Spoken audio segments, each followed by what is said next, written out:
नमस्कार दोस्तों, being SCI-Fi channel में आपका स्वागत है।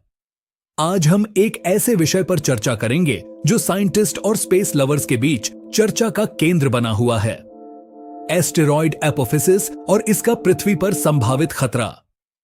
हम इसके पीछे की विज्ञान, विभिन्न स्पेस एजेंसी द्वारा जारी की गई चेतावनियों और इसके हमारे लिए क्या मायने रखते हैं जानेंगे।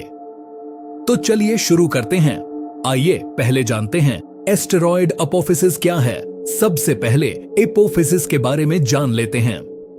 एपोफिस, जिसे आधिकारिक रूप से 99942 एपोफिस कहा जाता है, एक नजदीकी पृथ्वी एस्टेरॉयड है जिसे 9 अप्रैल 2004 को एस्ट्रोनॉमर डेविड थोलन ने खोजा था।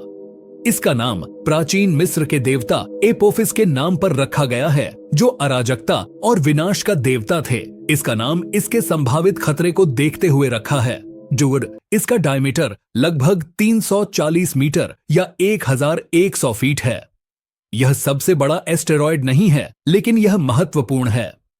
एपोफिस सूर्य की परिक्रमा हर 323 दिनों में करता है और इसके मार्ग की वजह से यह पृथ्वी के करीब आता है। 2029 में एपोफिस पृथ्वी के बहुत करीब आने वाला है। इसके 36,000 किलोमीटर के भीतर आने का अनुमान है, जो हमारे संचार और मौसम पूर्वानुमान उपग्रहों से लगभग 1/3 दूरी पर है। यह दूरी हमारी सैटेलाइट्स के पास के बहुत करीब है। जब एपोफिस पहली बार खोजा गया तो शुरुआती गणनाएं यह सुझाव देती थीं कि इसके पृथ्वी से टकराने का एक छोटा लेकिन महत्वपूर्ण मौका हो सकता है। विशेष रूप से 2029 में टकराने की संभावना 2.7% थी।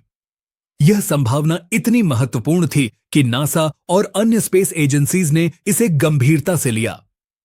इन प्रारंभिक चेतावनियों ने मीडिया का ध्यान खींचा और जनता के बीच चिंता बढ़ा दी। एपोफिस कई लेखों और रिपोर्टों में प्रमुखता से आया, अक्सर नाटकीय शीर्षकों के साथ। इस अवधि के दौरान खगोलज और स्पेस एजेंसियां अपने मॉडलों को सुधारने और एपोफिस की कक्षा को बेहतर समझने के लिए काम कर रही थीं। उद्देश्य था यह पुष्टि करना या अस्वीकार करना कि भविष्य में टकराव संभव है।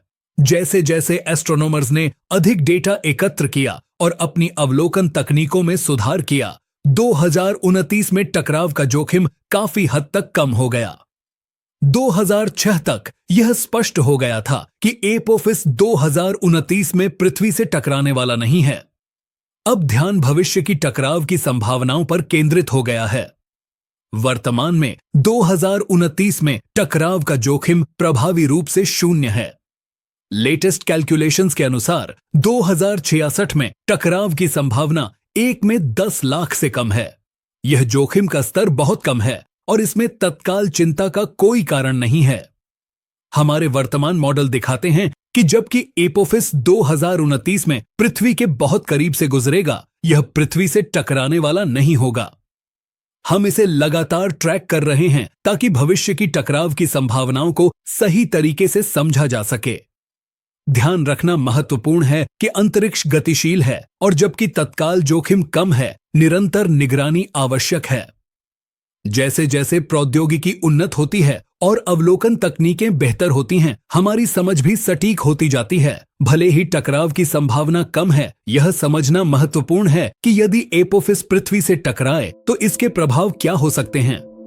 इस आकार का एस्टेरॉयड महत्वपूर्ण प्रभाव डाल सकता है। एपोफिस के टकराव से ऊर्जा रिलीज हो सकती है जो हजारों परमाणु बमों के बराबर होगी। इस ऊर्जा के कारण एक विशाल विस्फोट होगा जिससे व्यापक विनाश होगा। तत्काल प्रभाव में एक विशाल ध्वज, तीव्र गर्मी और एक बड़े क्षेत्र में आग लग सकती है। इसके बाद वातावरण में धूल और मलबा भरा जा सकता है, जो वैश्विक जलवायु पैटर्न और कृषि उत्पादकता को प्रभावित कर सकता है। एस्टेरॉयड के टकराव से गंभीर परिणाम हो सकते हैं, लेकिन यह महत्वपूर्ण है कि वैज्ञानिक इस प्रकार के खतरों से निपटने के तरीकों पर काम कर रहे हैं। सौभाग्य से हम बस संभावित आपदा का इंतजार नहीं कर रहे हैं। दुनिया भर की अंतरिक्ष एजेंसियां नजदीकी पृथ्वी वस्तुओं से जुड़े खतरों को कम करने के लिए सक्रिय रूप से शोध और रणनीतियां विकसित कर रही हैं। आइए कुछ प्रयासों पर नजर डालते हैं। एक प्रारंभिक पहचान। एस्टेरॉयड्स की शुरुआती पहचान बहुत महत्वपूर्ण है। विभिन्न वेधशालाएं और अंतरिक्ष एजेंसियां संभावित खतरनाक एस्टेरॉयड्स को पहले ही पहचानने की क्षमता बढ़ाने पर काम कर रही हैं। विचलन रणनीतियां। एक आशाजनक दृष्टिकोण काइनेटिक इंपैक्टर तकनीक है। इसमें एक अंतरिक्ष यान को एस्टेरॉयड से टकराने के लिए भेजा जाता है, जिससे इसके मार्ग में हल्का बदलाव किया जा सकता है। नासा का डार्ट मिशन, जिसने 2022 में एस्टेरॉयड डिमोर्फोस को सफलतापूर्वक टकराया, इस तकनीक की परीक्षा के लिए एक महत्वपूर्ण कदम था।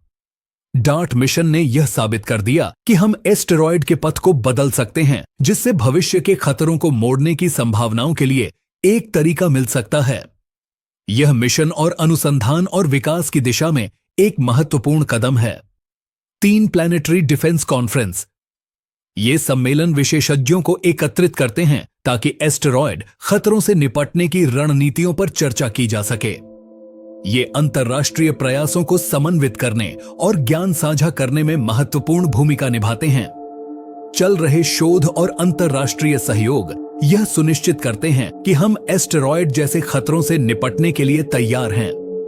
यह एक वैश्विक प्रयास है जो हमारे ग्रह की सुरक्षा के लिए है।